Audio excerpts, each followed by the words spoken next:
The Queen and the Prisoner. Elias Rohn hadn't seen the sun in 63 days. Not since the last orbital bombardment turned Earth's skies into a permanent funeral shroud. He was the last commander of the Southeast Resistance. Now he was little more than a living relic, a captive within the belly of an alien leviathan. The walls of his cell pulsed like veins, lit by bioluminescent tendrils that shifted in hue, greens and violets that never stayed still long enough for comfort. The air smelled of ozone and root rot, thick with something ancient. Organic. Alive. The Xal'Zarith Hive ship had no metal. No corners. No comfort. And yet, today was different.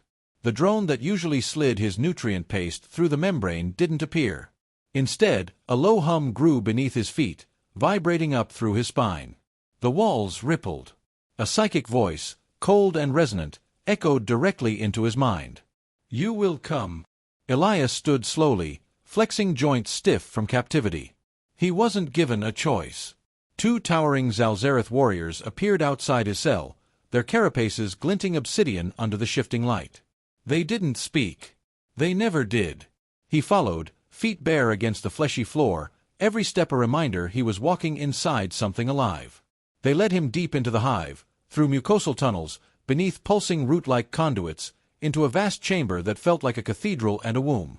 There, on a dais of bioglass and bone, stood her. Queen Xal'Zarith. Even bowed in stillness, she radiated power. Her form rose over 20 feet, elegant, insectoid, with a thorax lined in gold-veined chitin and eyes like twin moons behind translucent membranes.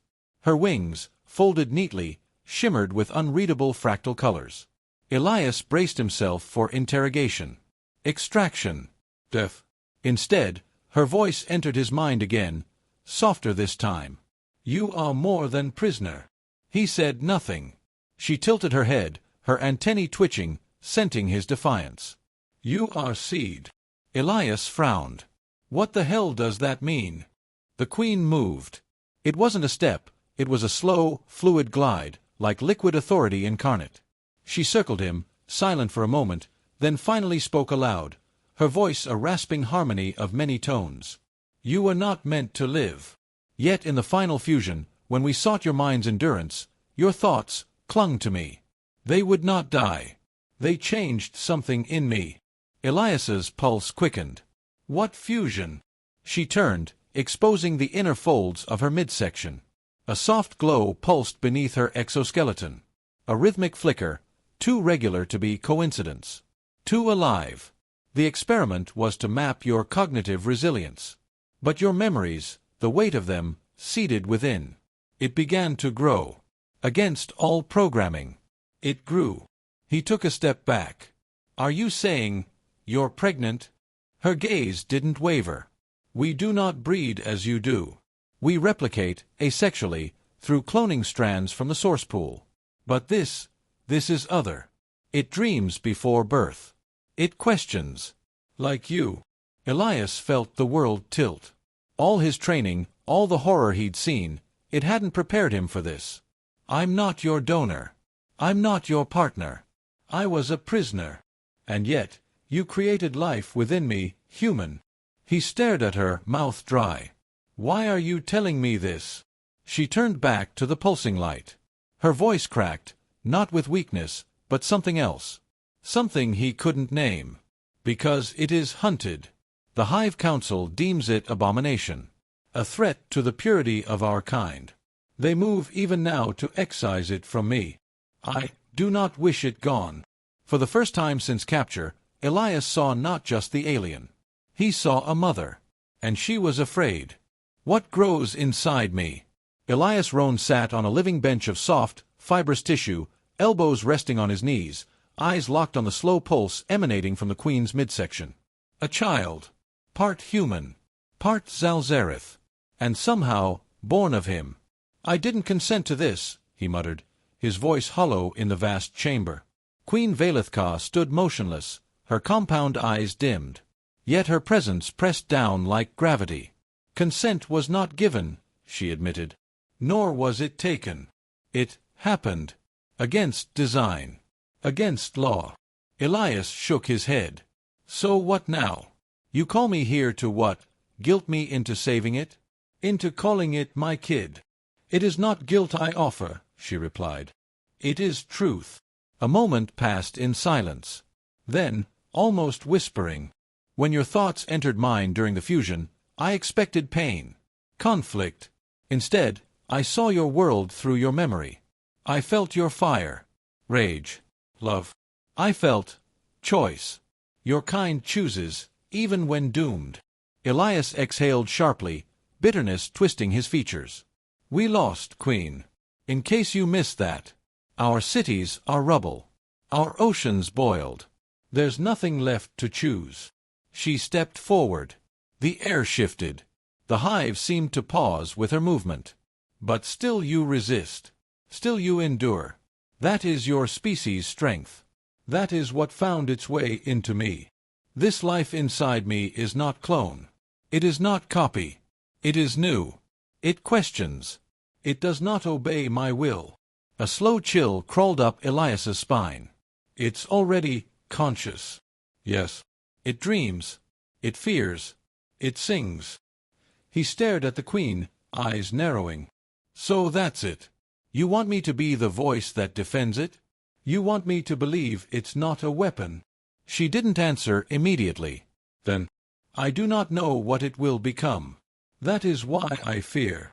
Elias stood abruptly, pacing the chamber, hands clenched. The revelation clawed at everything he believed, everything he hated. The Xal'Zarith had taken his comrades, his home, his future. And yet, something about the Queen's words stuck with him. He had seen mothers before. In bunkers, shielding children. In ruins, holding on to life with bleeding fingers.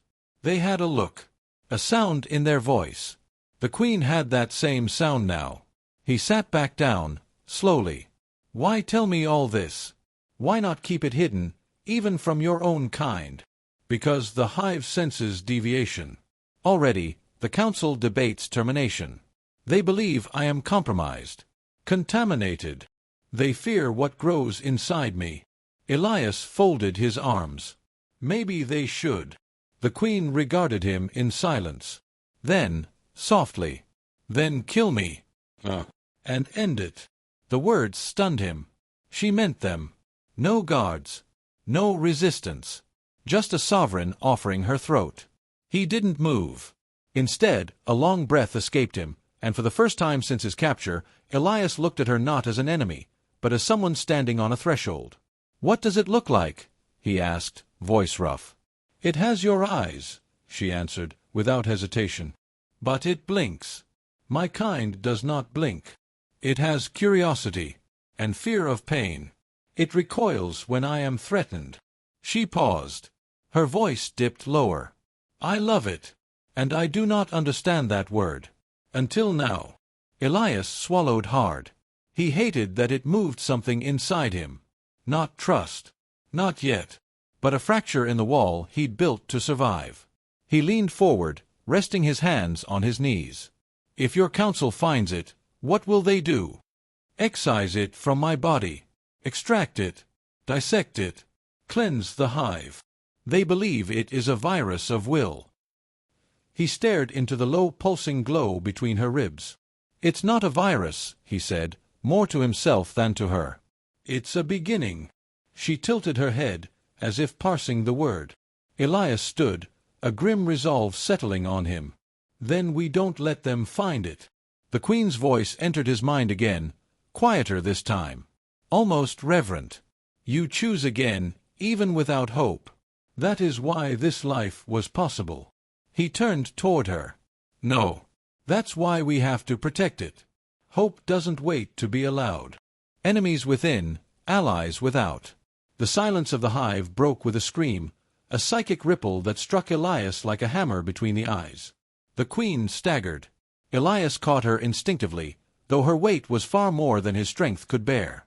She steadied herself with one limb against the chamber wall, eyes flaring with shifting amber light. They've begun, she said, voice tight. The cleansing has been ordered. Elias's stomach dropped. How long do we have? Before she could answer, the chamber's far wall shivered, flesh parting like torn skin. 3 Xal'Zarith warriors emerged, glistening black with blades grown from their arms, mandibles clicking in cold harmony. Elias reached for a weapon he didn't have. But the queen did. With a sudden, thunderous pulse from her thorax, she emitted a psychic shockwave. The walls reacted, tendrils snapping like whips, striking two of the assassins and pinning them to the floor. The third leapt clear. Elias didn't hesitate. He lunged for a bone shard protruding from the floor, a jagged, broken piece of hive matter. The third assassin turned toward him, raising its blade limb, and Elias drove the shard straight into its throat joint. It spasmed once, then crumpled. The queen turned to him, panting. Not from exertion but pain. They struck before my command network could resist. The council acts on instinct, afraid of what they cannot control. Elias knelt beside her. We need to get out of here. There is no out in the hive. Only down. Deeper. He helped her to her feet, if the term applied, and followed her into a narrow corridor that contracted behind them like a sphincter. The temperature dropped. The walls turned from warm pink to pale gray. The deeper recesses of the hive were colder, older, forgotten. These tunnels are remnants of a previous generation, she said, no longer connected to the hive's central mind. Good, Elias grunted. Let's stay off their damn radar. They walked in silence for a time, the queen's breathing shallow, her glow dimmed. Elias caught sight of the pulsing light beneath her midsection. It flickered irregularly. The child, is it in pain? Not pain, she said. Distress. It senses its death in the minds around it. Elias gritted his teeth. It shouldn't have to. The corridor opened into a domed chamber lined with what looked like calcified spires, ancient, ossified growths where information once pulsed. Valithka placed a hand on one and closed her eyes. There. I have hidden us from the hive's reach. For now. Elias slumped against the wall. His muscles burned. He hadn't rested, hadn't eaten in hours, days. Time blurred in the bowels of an alien ship. I don't get it, he muttered. Why risk yourself for something they clearly hate? You could have terminated it quietly. No one would have known. The queen opened her eyes slowly. Her voice, when it came, was different, softer than before. Because it changed me. My thoughts are no longer alone. Where once I had command, now I have questions. Doubt. Memory. Emotion. It gave me choice. Elias looked at her. You're saying it made you human? She nodded. In part. Enough to be considered broken by my kind. Elias thought of his daughter, gone in the first wave. Thought of his wife, buried under glass and ash. He'd sworn vengeance. Survival. Nothing else. And now here he was, protecting the child of his enemy. Maybe, he thought, that's exactly what being human meant. A low beep sounded from his wrist. Elias stared in disbelief. He had forgotten the old biotag stitched under his skin. The queen turned toward him. What is that? He tapped the blinking light. A distress pulse. It's ancient tech. Weak. Buried deep. But someone out there picked it up. Humans. He smiled for the first time in weeks. If they followed it, they'll be docking soon. She hesitated. They will not trust me. Nor the child. No, Elias said. But they'll trust me. She looked down at the faint glow in her belly. A tear, liquid, opalescent, rolled from one of her multifaceted eyes. If they attack, I will not stop them. My kind, my instincts, may still fight. Elias reached out, not as an enemy, but as a father. We'll face them together. And if we can't change their minds, maybe she will. He nodded toward the glow. She's more than either of us. That's why they're afraid. The first of both worlds. The hive shook. Faint, at first, a subtle tremor beneath Elias's boots. Then it grew into a low, rhythmic pulse. Not the natural heartbeat of the living vessel, but the distant thrum of engines. Human engines. Elias moved toward the chamber's edge, hand on the calcified wall. The queen stood behind him, unmoving, her limbs drawn tight in guarded tension. They are coming, she said. Your kind. He nodded, heart hammering. They followed the signal. Will they come for you?